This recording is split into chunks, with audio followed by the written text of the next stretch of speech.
The way that I coach the mental game is certainly not for everybody. I primarily work with Christian athletes. And my deepest belief is that your sport can become an idol. And what I do as I come in to work with these athletes is I teach them to keep the main thing the main thing. I'm almost encouraging them to make their sport less. When you are a kid, when you are a child, like you play this sport because you love this sport. You go out and you play on the weekend and it's fun, and then you go hang out with your friends, you go home and play video games. As you get better, as you get older, the sport can become a job before it's ever even actually a job.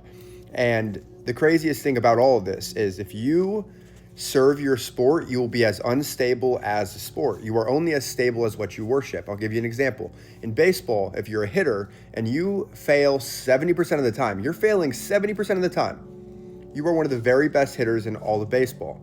Now, sports can become an idol. This is my whole point here. I'm reading this book right now, God Has a Name by John Mark Comer.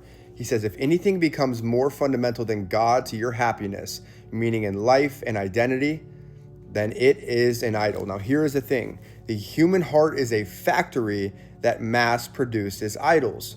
And so if we can work in the mental game to keep the main thing, to have practices and systems in your life every single day that encourage you to be grounded in your identity far more than your image is what I'm trying to say.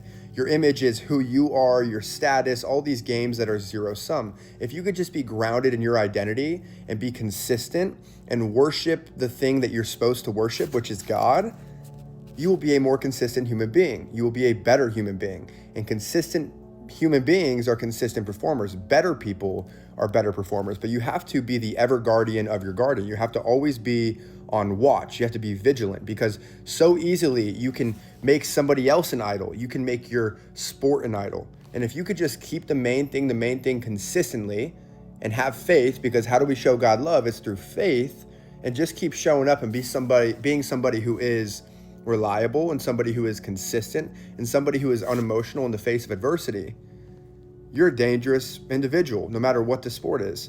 But again, remember, the human heart is a factory that mass produces idols. And so if you are a Christian-based athlete watching this, you have everything you need. The greatest mental game is your faith. And really, the answers have always been there for us. We just have to keep the main thing the main thing.